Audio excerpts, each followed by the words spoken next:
Okay, welcome everyone. Welcomes to Mervin's Quick Quiz. Today we have a very special guest in the form of Nishant Desai. He has a website, cricketbloggers.com, which is started uh, around mid 2019, so almost completing 2 years now. And he's an IT professional who's working. He's based out of Pune at the moment. So very nice to connect with you for the very first live stream together. Welcome, Nishant. Thank you, Marvin. And most importantly, thank you for giving me an opportunity to come. Uh, I would also say to all the users that he's taken a lot of effort to do this because I'm not really well versed with live streaming and all. I generally prefer to write. That is why I have cricketbloggers.com. But I would say thank you so much, Marvin, for doing all this stuff, taking that effort. And I'm sure we all are cricket fans will discuss some amazing stuff. Absolutely. Then no worries. My pleasure is all mine.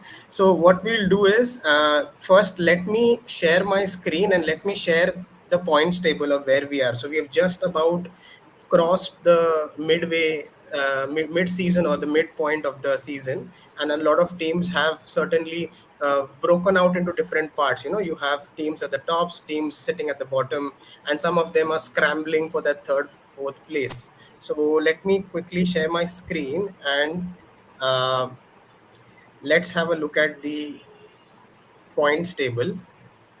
Sure, sure. Okay, so the points table is visible right now. So this is as of yesterday's game that we saw between Punjab and Lucknow Super Giants. So of course we have a double header today plus double header tomorrow. So things of course would change. But what we see here, as I mentioned, some very clear demarcation happening with the top half and the bottom half. We can't really call it half, top quarter, bottom quarter. So if you see at the bottom, of course you have Mumbai and Chennai who've had a really wretched time. Kolkata now has in fact joined them in that bottom group that is being formed there at 8, 9, 10. And then speaking of the top half, Gujarat has been having a absolutely dream debut season. 7 wins out of 8 is amazing. And you've also got strong performances from Rajasthan, Sunrisers, and Lucknow. So those four seem to be in very good positive mindset as a team, and with the results also. But there is a scramble between RCB, Delhi Capitals, and you might say Punjab Kings to somehow get into that fourth place. Not to say that Kolkata doesn't have a chance, but they have really put themselves under a situation where they really need to push and really would want a lot of other results going in their favor for them to at least challenge that fourth spot. So what's your view on this, Nishant, on the Thank points table? So way you have put it very rightly. I would say first thing first. Being a writer on cricket, I used to be a very uh, sort of not favoring anyone or not having a favorite team. But eventually, I am from Ahmedabad, Gujarat, and this year they introduced the team, so there is a leniency towards them. But eventually, when I'm going to write, I'm not going to keep any biases towards them for sure. But yes, Gujarat has a dream debut season. Being fan of that team, what I was when they formed this team, I was like, what is the kind of form they have?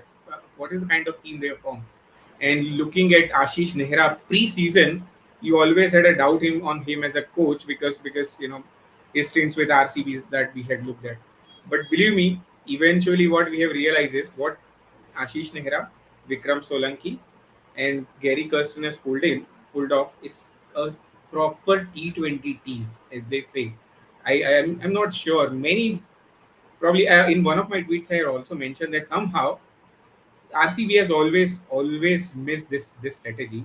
When I say the strategy, if you see, you have a very strong bowling unit which can take the wickets at any stage of the T20 game, whether it's a power play, middle overs, or at the death. They have the best economy in the death overs for a reason, right? And that is the reason I would say they have a dream debut season. As a fan, I want them to go all the way, of course, but I wouldn't be lying if I say that I'm not happy with that performances even till now. And say, from here, this point onwards, I just want them to qualify. Even if they don't win beyond that, I am more than happy that you cannot have much better than dream debut season than them. Now coming back to the strategy part, the reason I was saying is, if you look at the bowling attack when Alzari Joseph joined them and Yash Dayal started performing, now they have a tremendous bowling attack. If Shami doesn't get you, Ferguson will. If they both of them don't get you, Yash Dayal is there. Rashid Khan is there. Alzari Joseph is there, right? So you do not have those couple of bowlers whom you can target really, which they had that in the start of the season, but that they have not left that scope. One thing. And as far as batting is concerned, we all know that Jaws Butler like performances are very rare. That a person or say batsman opener who can play that innings through the play a century innings quite frequently or score 70, 80 every inning, right? Generally, T20 game is about, come in, hit few four and six or few boundaries, score 40 in 10, 15 balls and get out will be good enough. Even if five batsmen does that, that's much more than good enough, right? And that's what Gujarat has believed in. Plus, they have given the confidence to Rahul Tewatia. Very few of us thought that Rahul Tewatia can be a finisher, but the way he has finished couple of matches, right? That Punjab Kings game. I was looking at that game. I was really upset. I was like, "What is this guys doing? They should not have done that." In the last two balls, he just hit out of the park, and once again, like Punjab Kings hai, so I am going to do it. It was that sort of a situation. So I would say that strategy of having core bowling unit or strong bowling unit that Yeah, then eventually that eventually win you the games, and any batsman can come and hit few boundaries. That's the strategy correct. has worked for them. Yeah. And that point which you brought up about Tewatia's transformation, that's a very, very good point, because that's a similar thing which has happened in another team. We'll get to that. But for Gujarat Titans, staying on Gujarat Titans, they have actually, you can say, uh, pulled so many games out of situations which were totally out of their hand. So the Tewatia Punjab game, as you mentioned, is one of them. You have Rashid Khan doing twice.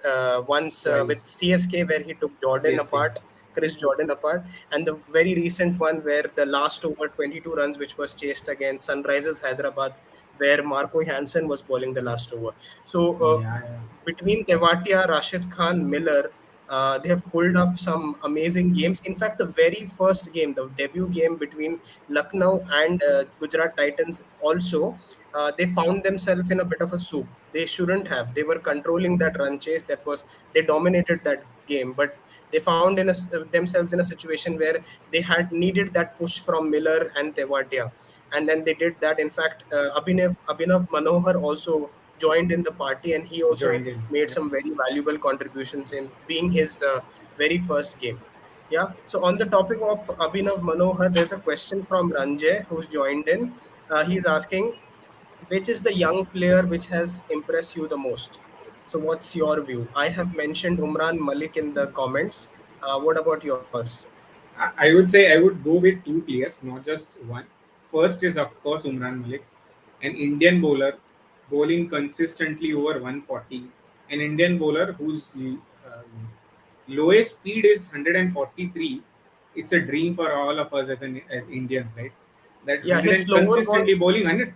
Yeah, yeah, Yeah, his slower ball comes to the late 120s, early 130 E- slower ball. exactly, So yeah, exactly. agree with your point. Yeah, And to see that, but apart from just the raw pace, the way he has taken his wickets, you could see wicket coming every ball, right? And that's why he knows what he is doing. That is the most important aspect of the cricket as a game, that you must know as your role what you are doing. Even against the last game of Gujarat Titans, right? It was unfortunate that they lost. We were just talking about Rashid Khan, right? Otherwise, he has single-handedly demolished Gujarat Titans. He took 5 wickets. Unfortunately, all 5 wickets went to him, and nobody else could contribute. Otherwise, it was a top class performance amongst the IPL, not just 2022. I would say. I mean, all 15 seasons of IPL. And the second player is Ayush Badoni. Right? I mean, very few gave him a chance, or very few considered him as a good player. But the way he has shown the temperament, It's just amazing. I mean, he was so cool, calm. I forgot the match. Was it against Mumbai Indians? He just came. He looked quite calm. There was a good Yeah, run and he, rate and they he, needed and to he actually chase. swept. He swept Yeah, exactly, Jasprit Bumrah for a 4 or a 6. He did the exactly. same thing in the first game also. Yeah, that moment is etched in my mind. That the guy don't take pressure. It's like he came, Jasprit Bumrah. It doesn't matter who's bowling. What I need to do, I am very clear. If it is Jasprit Bumrah, I have a pace. What I need to do, I'll sweep him out of to that pace, and that's amazing. And that is why Ayush Badoni is my another pick. The temperament that he has shown is amazing. That's something that and a very, I mean, quote in quote, I don't want both of them to be in Indian team for next 2 years. Let them grow. I'm not going to say because they are playing good they should be in Indian team. No, let them grow. Let them get ready to that those processes. Yes, as Sunil Gavaskar said, right? Let them be in the dressing room of Indian team so they learn. We don't expect them to be in the 11 right away. Let them learn those lessons. And similar something, not a young player. I would say not a debutant, but a young player, Arshdeep Singh, right? The consistency he has shown. I mean, he's not a young player coming up player, but even for him, I won't, I don't want him to be in India at least for next 1 year. 2022 World Cup, I'm not looking him to join. Let him learn. Once he is there, we want an Indian left arm pacer who can bowl at the death from long time, and we want him for the long time. So let's not Absolutely. pressurize him and compare with anyone. He's Arshdeep Singh. He's going to go do a lot of good things. Let him wait. Let him get ready, and then Absolutely. we'll take him to Indian team. Perfect. Now coming to the second team, which has done quite well, another new team, completely new setup, new franchise, new environment, Lucknow Super Giants with Gautam Gambhir and Andy Flower within their setup. Now, something which struck me game after game after looking at the way Lucknow Super Giants have played, and not too dissimilar from Gujarat Titans, they seem to have those fighters. They seem to have somebody putting their hand up when in the time of crisis and keeps them in the game, not necessarily wins the game, or most of the time they have crossed the line and won the game, but they have kept themselves in the hunt even if they have a low total to defend, or the other way around, whether they are chasing a very steep target. They have kept themselves in the hunt with performances like Deepak Huda, Krunal Pandya, Jason Holder lower down, Ayush Baduni you already touched upon. So these teams, both of them, have found themselves different heroes on different occasions to put the hand up and perform, and that is what is a very huge highlight in terms of how they've performed, and we would want them to qualify. They should, given where they are at this point. But yeah, this is something which we I when I was growing up, I saw an Australian team do that. When you have someone in trouble, Gilchrist puts his hand up. One day, Damian Martin puts his hand up. One day, Andrew Simons puts his hand up. That was the champion Australian team in all formats. Wherever they found themselves pushed into the corner, they were somebody was able to rescue them. And then you see that sort of an approach and attitude with both of these teams, and it's amazing to see. And in terms of transformation, you mentioned about Rahul Tewatia doing what he's doing now. The second player which was on my mind, which I mentioned, was Krunal Pandya, the bowler. Now, Hmm. I actually have a previous video which I posted for during last IPL, and if you look at mere statistics before this IPL, Krunal Pandya, the bowler, was a diminishing entity. So what I mean by Hmm. diminishing entity was he was used by Mumbai Indians in a very different way. He was not even bowling his full quota of 4 overs. He used to bowl those 2-3 overs in between, and he was used to mix with Pollard to be the fifth bowler, sort of in the template. And he has a particular style. He doesn't really turn the ball, and he was kind of used as a floater. So in terms of wicket taking, whatever wickets he used to take was a bonus for Mumbai Indians because they had that sort of a side back then. Now this year, what you see is among the 7-8 games that Lucknow has played, if you look at, he has completed his quota in most games of 4 overs, if not all, but in most games. Now, what does that tell you? That not only that he's bowling his full 4 overs, but he's bowling quite economically and picking up key wickets in the middle. Yesterday's game is a prime example. He picked up 2 wickets in a situation where they were defending only 150. And there have been instances in the past in this season where he has bowled in different at the end, in the situations. middle. Yeah, Yes, and done well. So Krunal Pandya, the bowler, is a very big emerging and a plus point that we've seen individually growing up, and he's part of that very important. He's that very important wheel in that Lucknow Super Giants setup. So Lucknow is another team that is very exciting to watch for everyone, and I'm sure with both of these new teams coming in this year, they would have already had a big fan base since they would not have a fan base before this. So I'm assuming when you move into the seasons coming forward, you will see a lot more loyalty going into Gujarat Titans and Lucknow Super Giants if we have venues opening up, and you have you have the home and away situation happening where you play 2-2 games like we used to do before 2019. If that happens from next year onwards, assuming everything is okay with COVID restrictions, etc., it's going to be an absolutely even more amazing time. absolutely, absolutely. I'll talk about a couple of points from Lucknow Super Giants. So Krunal Pandya, without a doubt. I mean, and that is where I would say Lucknow Super Giants has succeeded. I would say, okay. The reason I would say is that if you look at when you were talking about Lucknow Super Giants, you talked about how similar to Gujarat Titans they have performed. What both of these teams have done is the players who were fringe players for other teams in earlier seasons, they took them and made them the primary player from themselves. It's not that they did not have that capability to perform, but they were not getting enough chances. That is why Mumbai, how Mumbai utilized him, or how I would say David Miller was being utilized by Rajasthan Royals. Correct. Now Gujarat has given him a mainstream role. Similarly, uh, the LSG coaches or LSG management team have given him the very primary role, have told him to stick to specific role that he is now able to execute properly. He has that confidence backing of the coach because of the reason because of which he's able to transform his capabilities into the performances. I was yesterday when he got the man of the match for 2 for 11. I was really happy that uh, bowler getting bowler getting a man of the match for this kind of performance, right? It's not for five wickets or that sort of thing. To be economical and defending the low score, yeah, on such pitches as well. And I would say, knowing him, the reason is when I used to play, I was the same left arm orthodox, not spinning the ball kind of a bowler. So I know what it takes to to be that bowler. That is the reason I more relate to him as well. Otherwise, you everyone can hit you very easily since you are not spinning the ball. If you don't bowl the line and length properly, you will be hit out of the park frequently. And that is the reason, one thing. And as far as LSGs, if you see, what I believe is you win your IPLs on the auction table, and that's where LSD already won half of the battle, right?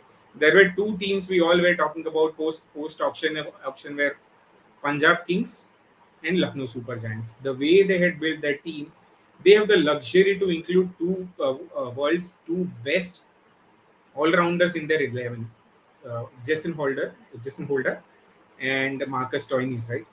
If you have two such all-rounders in your 11, more or less you will end up winning the games. So they played that game right at the table well, such that when they were here, they knew what they were looking for, what they want to target, right? The difference between Punjab Kings and Lucknow Super Giants is KL Rahul. The reason I would say is KL Rahul will play the measurable innings which Punjab Kings is missing on. They do not have someone who can play that measurable inning or situational inning. There everyone is hit out of the park kind of a batsman, and because of which they are facing the issues of frequent collapses. Whereas here KL Rahul can can cater to any situation, and if he needs to play slow, he can play slow. If he scores 40 odd runs and then he goes bang bang, so that he knows that I have a lower order who can come and play as well. So that is where they have been better, and the reason to be in the top of the table, top half of the table, I would say. I'm sure they are. I mean, they are Yeah, there to make to the qualifiers absolutely. for sure. Now coming to the bottom half or the bottom end of the table, if I call it that way, I mean, it has shocked and surprised a lot, given the teams that they were, but it would not come as too much of a surprise given the mix of the teams that that's been selected. I'm specifically talking about Mumbai Indians. Now, Mumbai Indians, the auction seems to be the most criticized auction because you can see the result in the way the balance of the squad has happened. But from my point of view, what I feel is that they need to fire collectively, and that has not what I Yeah, mean. They have got close in a lot of instances. They've not been able to close the game out, but they have not collectively fired. So in start of the season, you had Ishan Kishan firing in couple of the games, and then after that he has been quiet. Rohit Sharma had been on and off, one big innings or two big innings. Same thing if you look at the middle order, Pollard has not fired throughout. So there have been places where other teams also have performed like Mumbai Indians, but they have had a group of two three people performing well on that given day, which has helped them sail through and cross the border and get those 2 points. But with Mumbai Indians, when they have failed, they have collectively failed, and that's made the margin of defeat even more look bigger, while they are chasing a big score, and also if they are defending something what they've posted.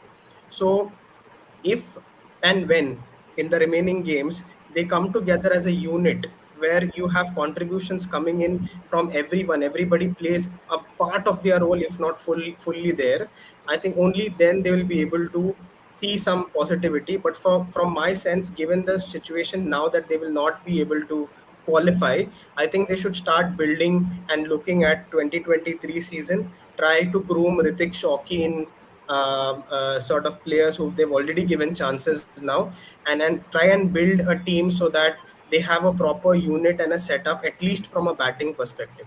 Bowling, I would say more or less they are not that in a bad shape, only considering that Jofra Archer will be back next year. So bowling, there are one or two pieces where they have to tackle, but the issue with the batting, I think, is far greater that they have faced. So overall, I think they would need to build something for next year in the coming 6 7 games.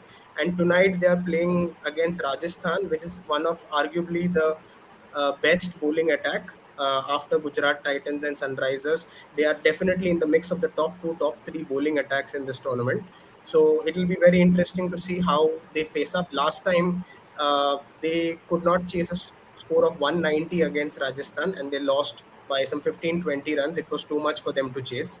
And Josh Butler took them apart with this first century last time round. So this time, today evening, we'll have to wait and see what happens. Can Mumbai put some sort of a fight? Because the expectation has become, to be very, very frank, very low with games with Mumbai. I don't know if the core Mumbai supporters also think that they can put up a fight, but we would want to see that fight from them. They have a legacy. They had a team in the past which performed and took pride in the performances. So I'm hoping they continue to do that, put up a decent performance, and what better occasion being a happy birthday for Rohit Sharma today. Rohit Sharma, absolutely. I mean, you already put some great points over there. That collective failure, that's their problem. When too many people fail together, you are bound to have such a season. The 5 times champion having so many, I mean, so many great coaches in their management as well, and still not able to fire, still at bottom of the table, still creating unwanted records. It's mostly because when you collectively fail. If I can relate to a situation, it was like T20 World Cup for India last year, when nothing was going right for them. So Mumbai are also into the same situation. But one thing that I was analyzing, and what I have realized is the same thing, that you win or you lose your IPL on the auction table. That's where at the very start you mentioned that at auction table it was I mean, it was criticized. Mumbai Indian strategy was criticized quite a bit, and that was rightly so as well. I mean, when they were building a team, somehow in certain phases the table was so quiet that you were like, is this really Mumbai Indians table? Is this what we are looking at? This cannot be Ambani's table, right? They used to built teams like you have Hardik Pandya, Krunal Pandya, Kiran Pollard, Rohit Sharma at the top, Ishan Kishan firing, Surya Kumar Yadav firing, and now suddenly look at their team and it looks like there is no one around who can perform. Yes, Rohit Sharma is also going through a bad patch, but that's fine. Otherwise, when you have match winners like Pollard, Bumrah, Surya Kumar Yadav, Rohit Sharma, and you still do not end up winning any game in 8-0, it's more or less a collective failure. But yeah, I mean, you were very right that they should look at 2023, and I would say they've already started. They've already realized that going to get into qualifiers from here is really difficult. So they are already given chances to Ritik Shauki. I'm sure they'll give more chances to other members as well. Probably a good prominent role to Deval Brevis as well, because he is their future for sure.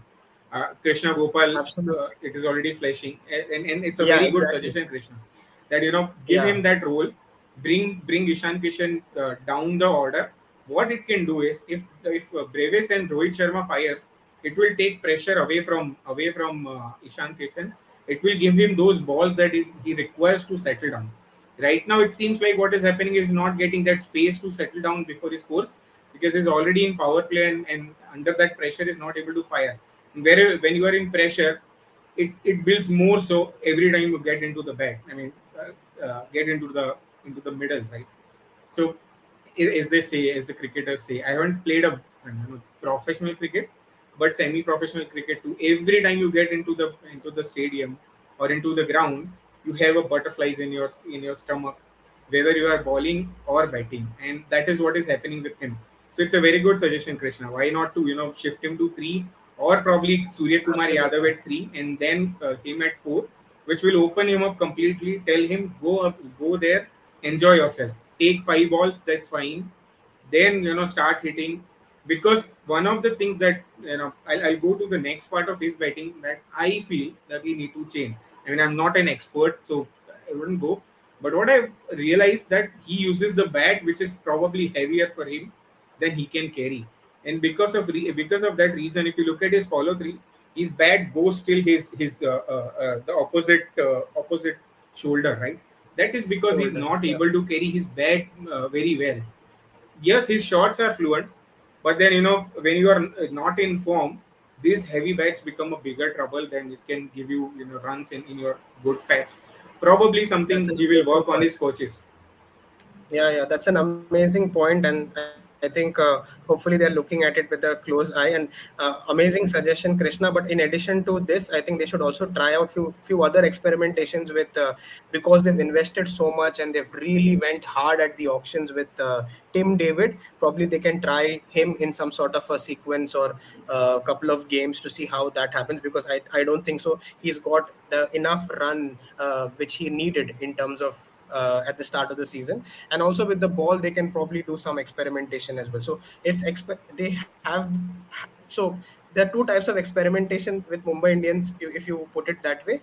One was forced experimentation because of the results that were happening in the first half of the season. In the second half of the season, I would say they would need to do experimentations looking at future, and something that will bear fruit in the next season for them, and maybe some confident wins later in the tournament. Coming to Chennai Super Kings, another team which finds themselves in the bottom of the table. They've got two wins compared to none for Mumbai Indians. But from Chennai Super Kings perspective, I think one massive, huge factor which everybody has already spoken about in social media everywhere, is the absence of Deepak Chahar. That Mhm. is that would have been hurting Chennai Super Kings the more than any other things that have happened. They've got a very solid squad, more or less a repetition of the squad that they had before. But those two things, one is Ruturaj Gaikwad not firing at the top, and with the at the top with the ball, Deepak Chahar not being there, that has caused a very big imbalance in their squad, in their performances, and their template, the set template at which Dhoni and the Chennai Super Kings follow. That template has got shaken, and they've looked at various pieces to kind of resolve it, but they haven't been able to do it.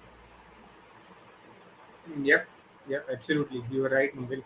honestly speaking, one aspect is yes, Deepak Char, who could have bring that balance to the team, and that is missing because of him not being available. That balance is missing. And one more point is a good foreign fast bowler that they had every season who could support Devin Brow. They have missed him for sure. Probably last year that role was done by Josh Hazelwood. Earlier also, there were very good bowlers. Somehow that is missing this season. One thing that I have observed about Ruturaj Gaikwad, I would tell you, is that this was my, somehow I had tweeted this on pre-season. Someone asked what would be Ruturaj Gaikwad's performance in IPL 2022, and my response was it would be average. And the reason I said that I'm not happy that it is coming true. I'm from a Pune, and I'm a full supporter of Ruturaj Gaikwad for that matter. The reason I'll tell you why it will be why I was expecting him to go average is because if you observe IPL 2021, he had that partner Faf du Plessis to open with him. He can handle the pressure while Ruturaj Gaikwad is going. Right now, he's missing that partner. Okay. Even Robin Uthappa is scoring runs, but not with that consistency and that number of runs. He fires once in a 4 5 games. So Ruturaj is already under pressure to fire alongside Robin Uthappa, and that is the reason I was expecting that he may not go as good as he was in IPL 2021. What probably what could be the way out for him to, I mean, now thinking that he's becoming mature, just coming out of this season, domestic season, in T20 for Maharashtra, he was scoring centuries for Will.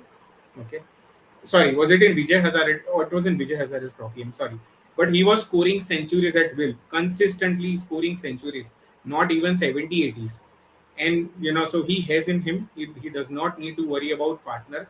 He is that dominant person in that partnership who can play well. So that is something he needs to now think about. What has happened has happened. Probably whatever games remaining for CSK, he can think about it and go like open minded. Okay, because when Dhoni being in the leadership, he doesn't like chopping and changing as he always said. Right? So always going to have the backup for all 14 games. So whatever are the remaining games, just go open minded. Say I am the dominant partner. I have the capability to take over all the bowlers in the world, and I'm going to go. If he does that, everything will fall in place for Chennai Super Kings. As good as they were like last time. Okay, so now some final wrap up comments on today's game, today's double header. We know, so first up, in another 1 hour's time, we have RCB playing Gujarat Titans, and then in the evening, we have Mumbai playing Rajasthan Royals. RCB is playing their first day game. First ever day game, and of course this is the one and only game that they would play with Gujarat Titans, at least in the league stage, because of the setup that they have. So, any thoughts about RCB versus Gujarat Titans? What's your view, and who are the maybe one player from RCB side and one player from Gujarat side that we need to keep a close eye on for this game? Similarly, then we'll move to the Mumbai and RR game. What are the player to look out for in Mumbai side and Rajasthan side, given the context of where they are on the points table at the moment? Sure. In fact, I'll go with Mumbai and Rajasthan first. Of course, both the openers from both the sides. Rohit Sharma, it's his birthday. I'm sure he's looking to do something else than what he has been doing for last 8 games. So it's a keep an eye. I'm expecting him to score. So I'm sure he'll score at least 50, if not more. So that's one player to look at. And another player, Josh Butler, Mumbai is his favorite team. Right? When he comes to IPL, and when he sees Mumbai is my opposition, his eyes sparkle. It's that sort of a situation. So keep an eye. Most likely he can be your captain as well.